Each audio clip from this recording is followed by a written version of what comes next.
ஏசியில் படுத்திங்கன்னா காலில் கொஞ்சம் பஞ்சு வச்சுருக்காங்க. லேசாக பண்ணிக்கலாம் கிளைமேட் மாறிச்சுல்ல. எங்கே பெரிய வெட்டாவது இந்த 4வது நல்லா தூங்குதுங்க. எதுங்க லேசில் போட்டேன். கிளைமேட் மாறிச்ச வெளியே வந்தாச்சு.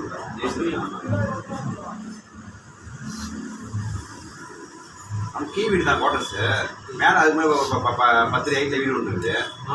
மேலே வீடு ஒன்று இருக்குங்களா, அதனால அனல் கொஞ்சம் கம்மியாக தான் அனல் கம்மியாக இருக்கும் குவார்டர்ஸில். ஆமாம், குவார்டர்ஸ்னால் அப்படி அனல் நல்லா இருக்குமே. கீழே தான் ஆச்சு நல்லாயிருக்கும். ஏன்னா மேலேருந்து வெயில் இறங்குதுல்ல, கீழே கீழ் வீடு தான் கட்டணும். ஏறி வரும் மேலே போய் இது கீழே பக்கத்தில் வாழை மரம் மாங்காய் மரம் அதை வச்சுலாம் பார்த்துக்கலாம். செம்பருத்தி இருக்குது, மருதாணி இருக்குது.